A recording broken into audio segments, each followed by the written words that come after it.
Bonjour à tous, aujourd'hui partage d'une astuce suite à une mésaventure qui m'arrive en ce moment. J'ai un panari, alors ça se voit pas trop à l'écran, mais les panaris, vous savez, c'est quand on s'arrache une petite peau sur le bord de l'ongle et puis que ça vient s'infecter.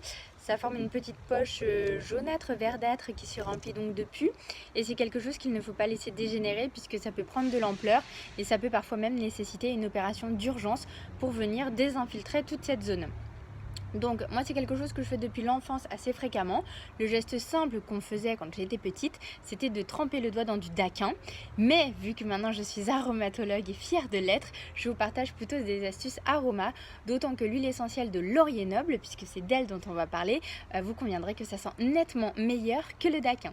Donc mon trio de carreaux pour le panari, ce serait huile essentielle de laurier noble, huile essentielle de laurier noble et huile essentielle de laurier noble. Alors pourquoi j'en fais un trio de cette huile essentielle de laurier noble?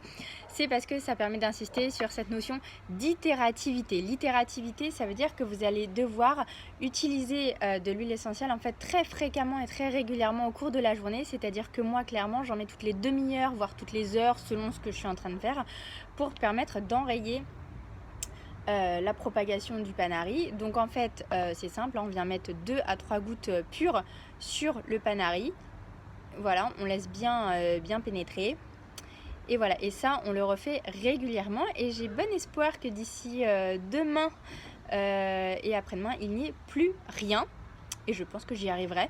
Donc l'huile essentielle de laurier noble, elle marche parce que déjà, elle a une tolérance cutanée qui est optimale. Vous l'avez vu, on le met pur sur la peau, on le met de nombreuses fois. Donc il ne faut pas que ce soit une huile essentielle qui soit dite dermocaustique ou irritante.